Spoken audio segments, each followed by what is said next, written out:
Good morning students. आज अपन simple harmonic motion के उदाहरण लेकर के चलेंगे। सबसे पहले जो आपका एग्जाम्पल है वो है स्प्रिंग से जुड़े द्रव्यमान की गति। किसी स्प्रिंग से जुड़े द्रव्यमान गति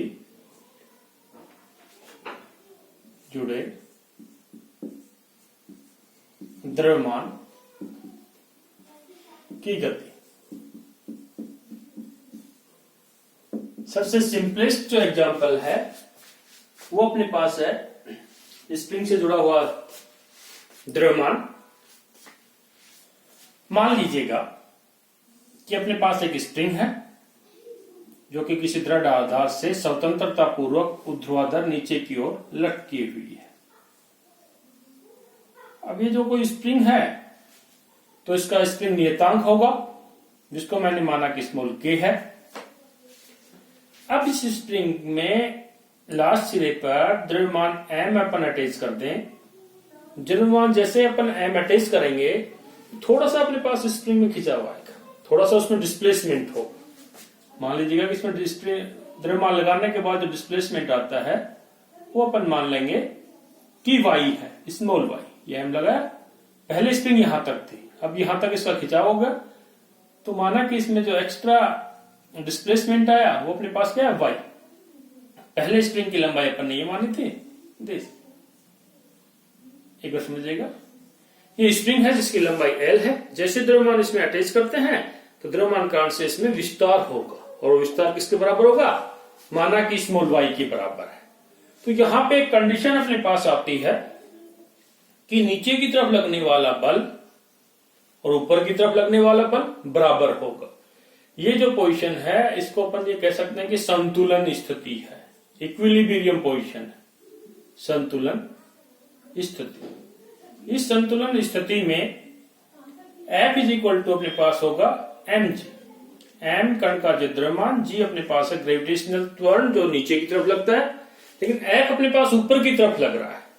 ये जो अपने पास कहें कि mg तो नीचे की तरफ है और ये जो अपनी ऊपर की तरफ एक फोर्स लगा F, ये किसके बराबर होगा, प्रत्यानयन बल के मान, जिसका मान क्या होता है ky। आप सभी को मालूम है y क्या है, डिस्प्लेसमेंट। या अपन कहें ky is equal to mg। संतुलन बिंदु की स्थिति में अपने पास ये कंडीशन लागू होती है। अब आपको मालूम है कि जैसे ही m को थोड़ा सा डिस्प्लेस कर दें, थोड़ा सा खींच दे, थोड़ा सा संकुचन कर दे तो क्या होगा। दूसरी स्थिति में बनाता हूं, थोड़ा सा इसमें विस्तार देने के बाद स्प्रिंग में अपने पास इस प्रकार से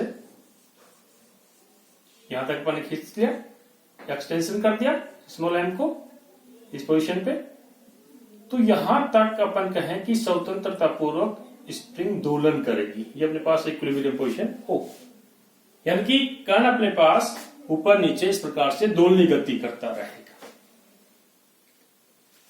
अब जो भी अपन कहें कि ये तो समझाने के लिए मैंने ये माना कि इस स्थिति से, जीरो स्थिति से इस मैक्सिमम स्थिति तक जो विस्थापन है वो जो भी अपन मानेंगे, माना कि स्मॉल y है तो y अपन मान के चल रहे हैं, तो अपने पास इसकी गति का समीकरण क्या लिखेंगे। तो सबसे पहले तो आपको समझना होगा कि जैसे ही अपने पास इसको खींचकर छोड़ देते हैं या संकुचित करके छोड़ देते हैं द्रव्यमान m को, तो इस बिंदु के इर्द गिर्द गति होती है। वो गति दोलनी गति होगी तथा सिंपल हार्मोनिक मोशन होगी। वो कैसे होगी कि इसका समीकरण लिखेंगे। समीकरण तो अपने पास कहें कि न्यूटन के नियम के अनुसार F इज इक्वल टू क्या होता है, F is equal to m d square x, या y है अपने पास ऊर्ध्वाधर रूप से ले रहे हैं तो d square y upon dt square. y माना किसी समय t के ऊपर कण का विस्थापन है, इज इक्वल टू प्रत्यानयन बल क्या होता है, is equal to minus ky y माना कि अपने पास यहां पे अपन ने y तो समझाने के लिए माना इस बैलेंस कंडीशन के लिए। अब इसका जो समीकरण लिख रहे हैं तो माना कि यहां से जो अपने पास जो खिंचाव अपने पास है जो किसी समय t के ऊपर, इस t के ऊपर, वो अपने पास क्या मान लिया, y मान लिया। तो समीकरण अपने पास ये आएगा, ये प्रत्यानयन बल है, k यहाँ पे स्प्रिंग नियतांक है, y इसका डिस्प्लेसमेंट है। तो इसको इस प्रकार से अपन लिख सकते हैं कि d square y upon dt square plus K by M Y is equal to 0, या इसको अपन लिख सकते हैं D square Y upon dt square plus omega 0 square Y is equal to 0। ये क्या है? सरल आवर्त गति का समीकरण। अब यहां पे जो ओमेगा 0 है ये दोलक की कण की स्वाभाविक आवर्ती है, नेचुरल फ्रीक्वेंसी है। और ओमेगा 0 का मान क्या होता है? Omega 0 is equal to under root k by M.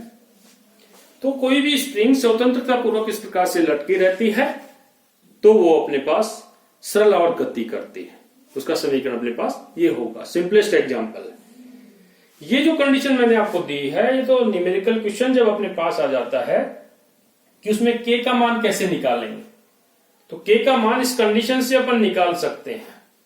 कण का द्रव्यमान दिया रहेगा, जी का मान अपने को पता रहता है, वाई डिस्प्लेसमेंट देगा, कितना डिस्प्लेसमेंट है, तो के का मान अपन निकाल लेंगे। मान लीजिए किसी न्यूमेरिकल क्वेश्चन में पूछा कि स्प्रिंग से जुड़े द्रव्यमान के स्वाभाविक आवर्ती ज्ञात करो जिसका द्रव्यमान इतना है, तथा उसमें डिस्प्लेसमेंट इतना आता है। एफ का वाई का मान दे दिया, किसका मान दे दिया अपने को? एम का मान दे दिया, वाई का मान दे दिया। तो फिर अपन के का मान किससे निकालेंगे? इस कंडीशन से, जब स्प्रिंग ऊर्ध्वाधर रूप से, तो इससे अपन ओमेगा 0 का मान ज्ञात कर सकते हैं। स्प्रिंग से जुड़े द्रव्यमान की गति जब कोई कण जुड़ा रहता है तो वो सरल आवर्त गति करता है।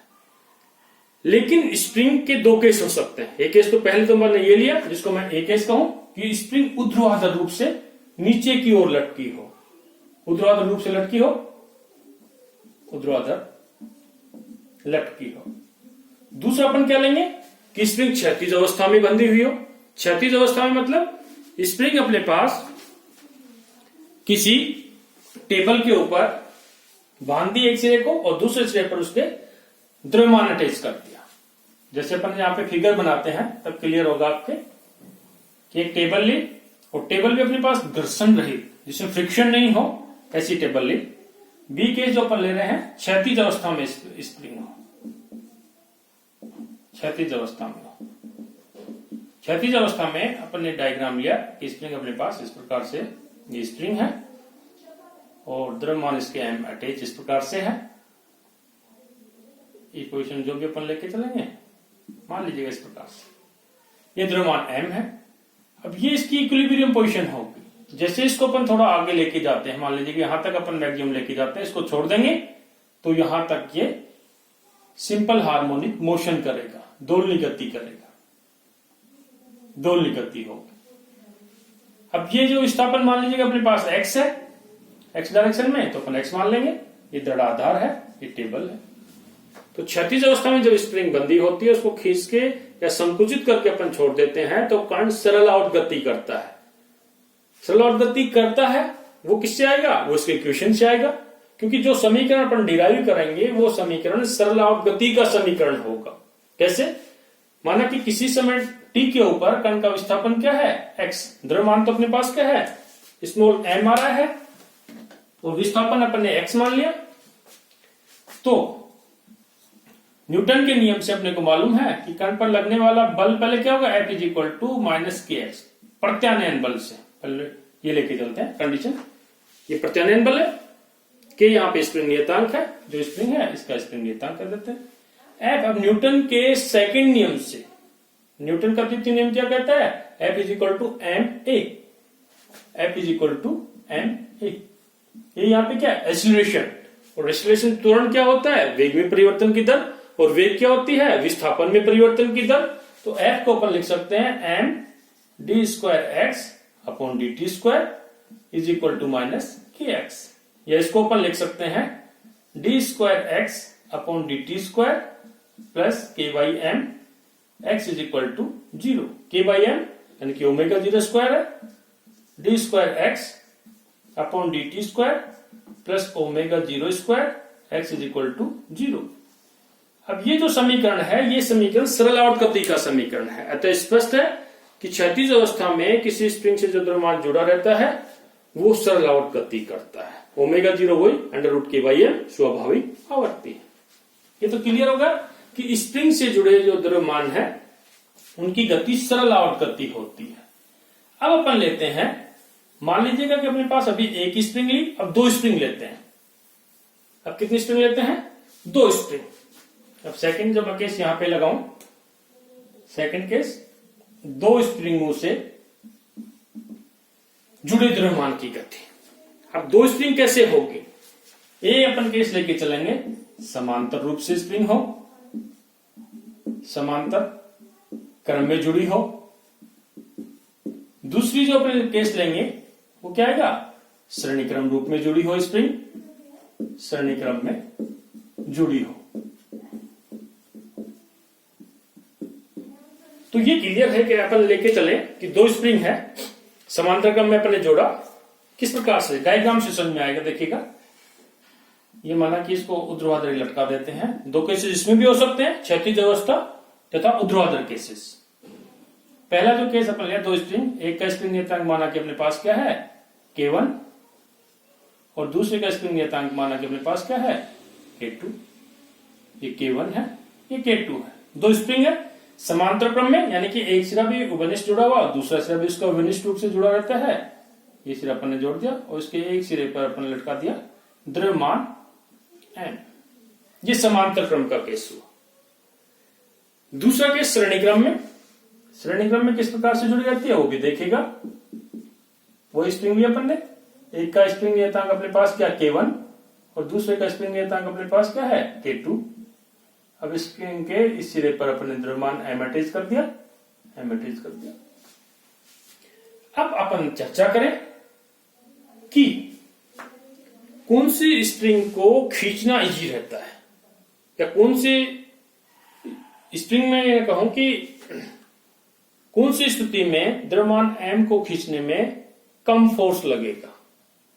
तो स्वाभाविक है कि जैसे इस M को अपन खींचेंगे, यहां पे कम बल लगाना पड़ेगा, लेकिन इस M को जो अपन खींचते हैं, संकुचित करते हैं, खींचना संकुचित करते हैं, तो ज्यादा फोर्स लगाना पड़ेगा। तो प्रैक्टिकल रूप से देखते हैं, लेकिन कैसे ज्यादा लगाना पड़ेगा तो अपन देखेंगे कि इस वाले केस में अपने पास जो बल स्प्रिंग नियतांक है वो अपने पास आएगा K1 प्लस K2 समांतर क्रम में। लेकिन श्रेणी क्रम में जो स्प्रिंग नियतांक अपने पास आएगा 1/K is equal to 1/K1 plus 1/K2। तो इसमें स्प्रिंग नियतांक, परिणामी स्प्रिंग नियतांक का मान बढ़ जाएगा, वो इसमें कम होगा। तो परिणामी स्प्रिंग नियतांक का मान बढ़ जाता है तो लगने वाला फोर्स जो अपन कह रहे हैं प्रत्यानयन बल Ky, इसका मान ज्यादा होगा, ज्यादा फोर्स लगाना पड़ेगा। इसमें K का मान कम होने के कारण से बल कम होगा, तो बल कम लगाना पड़ेगा। तो जहां अपने को जरूरत पड़ती है कि बल कम लगाना पड़ता है, ज्यादा लगाना पड़ता है, उसके अकॉर्डिंग स्प्रिंग को श्रेणी क्रम या समांतर क्रम में जोड़ देते हैं, तथा ये स्प्रिंगे पहले की भांति जो अपन ने केस देखा सरल आवर्त गति करती है। अब इस समांतर क्रम में पहले अपन कहें कि किस प्रकार से, माना कि अब इस M को अपन डिस्प्लेस करें, नीचे तक ले जाएं, यहां तक ले जाएं, Y तक ले जाएं, तो दोनों स्प्रिंगों में इसमें भी अपने पास डिस्प्लेसमेंट Y होगा, इसमें भी डिस्प्लेसमेंट Y होगा, तथा इस पे जो फोर्स अपन लगाया F, जब F अपन फोर्स लगा रहे हैं तो परिणामी बल अपने पास होगा F is equal to minus Ky। लेकिन यहां पे जो अपने पास जो बल लगेगा F1, और यहां पे जो बल होगा F2, Y सेम है लेकिन K1 K2 डिफरेंट है, तो F1 F2 भी डिफरेंट होंगे। तो एक्चुअल में अपने पास F is equal to F1 is equal to क्या होगा? Minus K1 Y, and F2 is equal to क्या होगा? F2 is equal to minus K2 Y। लेकिन परिणामी बल जो अपने पास है F इज इक्वल टू क्या होगा? F1 plus F2। अब F1 और F2 का मान इन समीकरण से रखने पर रखेंगे तो अपने पास आएगा minus Ky is equal to minus K1 Y minus K2 Y। ये कंडीशन ध्यान रखनी है कि Y समान है तो समान रहेगा, परिणामी बल अपने पास, ये कंडीशन आपको ध्यान रखनी है। तो इससे अपने पास आया K is equal to K1 plus K2, अर्थात समांतर क्रम में जो अपने पास कंक्लूजन निकला, जो अपने पास निष्कर्ष निकला कि समांतर क्रम में स्प्रिंग का परिणामी स्प्रिंग नियतांक उन सभी स्प्रिंगों के स्प्रिंग नियतांक के योग के समान होता है, अर्थात K का मान बढ़ जाता है। अतः समांतर क्रम में द्रव्यमान को खींचने में ज्यादा फोर्स लगाना पड़ेगा। अब स्प्रिंग ये तो 2 केस लिया। अब माना कि स्प्रिंग अपने पास 3, 4, 5 हो। अब 3 स्प्रिंग होगी तो K इक्वल टू क्या आएगा, K1 plus K2 plus K3। इस प्रकार से अनंत हो तो प्लस डॉट डॉट डॉट, परिणाम अपने पास ये आएगा। अब मान लीजिएगा कि K1 is equal to K2, ये माने कि K1 is equal to K2 is equal to K3, इस प्रकार से हो प्लस डॉट डॉट आगे तक चले तो K इज इक्वल टू क्या आएगा, इन सब का योग यानी कि n। इसके बराबर अपन माने कैपिटल के मान लीजिएगा, कैपिटल के मान बराबर है कैपिटल के, ये अपने पास या कहें कि स्मॉल के मान लीजिएगा, कैपिटल पहले दिखा रहे हैं तो स्मॉल के, यहां पे क्या है एन स्मॉल के के मान के बराबर है, एन स्प्रिंग है तो एन के होगा, अर्थात परिणामी स्प्रिंग नियतांक एक स्प्रिंग नियतांक के एन गुणे के बराबर हो जाएगा, उसका मान बढ़ जाएगा। अब इसी प्रकार से अपन केस देख रहे हैं श्रेणी क्रम के लिए। समांतर क्रम क्लियर हुआ, श्रेणी क्रम का जो फिगर आप देख रहे हैं। अब माना कि इस स्प्रिंग को अपन y डिस्टेंस तक डिस्प्लेस करते हैं। अब क्योंकि फिगर से स्पष्ट है कि y तक अपन डिस्प्लेस ले जाएंगे तो इसमें जो डिस्प्लेसमेंट है वो डिफरेंट होगा। माना कि इसमें y2 और इसमें क्या होगा y1, अलग अलग स्प्रिंग जुड़ी हुई श्रेणी क्रम में, तब परिणामी जो अपने पास डिस्प्लेसमेंट होगा y is equal to y1 plus y2। Clear. अब अपने को मालूम है, माना कि परिणामी बल F लग रहा है, F इज इक्वल टू अपने पास होगा माइनस KY, प्रत्यानयन बल है। तो अपने पास जो अब ये यहां पे लगेगा स्प्रिंग पे सभी पे बल समान लगेगा, तो यहां पे F इज इक्वल टू होगा किसके बराबर होगा माइनस K1 Y1 के, और फिर F इज इक्वल टू किसके बराबर होगा माइनस K2 Y2 के। अब ये देखेगा कि जो बल अपन लगा रहे हैं दोनों पे सेम लगेगा, और उनका मान क्या होगा इसके बराबर K1 Y1 के और K2 Y2 के। कंडीशंस अपने को ये याद रखनी है, यानी कि Y1 Y2 और Y का मान इसमें रखना है। ये मान यहां से आए, ये मान जो अपन रखेंगे तो यहां पे अपने पास आया Y का मान रखेंगे तो minus F is equal to K is equal to minus F is equal to K1 minus F is equal to K2, या अपन कहेंगे 1 upon K is equal to 1 upon K1 plus 1 upon K2। ये तो अपने पास क्या है दो स्प्रिंगों के लिए परिणामी अपन निकाल सकते हैं। K को अगर अपन निकालें तो K इज इक्वल टू ये भी लिख सकते हैं K1 K2 upon K1 plus K2 जाएगा, यानी कि K का मान K1 और K2 से कम होगा। क्लियर है। अब कम होगा तो इस परिणामी जो बल लगेगा वो कम लगेगा, इसको खींचना इजी रहेगा। लेकिन मान लीजिए इसमें अपने पास 3 है तो 1 upon K is equal to 1 upon K1 plus 1 upon K2 plus 1 upon K3। अब स्प्रिंग n है तो plus dot dot dot n स्प्रिंगों के लिए आगे तक चलता रहेगा, तो इसको अपन लिख सकते हैं। फिर अपन देखेंगे परिणामी जो अपने पास स्प्रिंग का जो स्प्रिंग नियतांक है उसका मान कम होता है। n ले लेंगे तो अपने पास 1 upon K n upon K आ जाएगा। अपन लेंगे तो 1 upon K is equal to n spring लेंगे तो n अपॉन स्मॉल k मान लीजिएगा, स्मॉल k आ गया। ये कब होगा जब 1 upon K1 is equal to 1 upon K2 is equal to dot dot is equal to 1 upon small k अपन मान लें, तो n अपॉन स्मॉल k, या परिणामी जो नियतांक अपने पास k इज इक्वल टू क्या आ गया स्मॉल k अपॉन n, इतना गुना कम हो जाता है परिणामी नियतांक। तो ये न्यूमेरिकल क्वेश्चंस आ जाते हैं तो आपको इस प्रकार से सोल्व करना पड़ेगा। इसके बाद अपन सेकंड एग्जांपल लेंगे नेक्स्ट लेक्चर में। Thank you.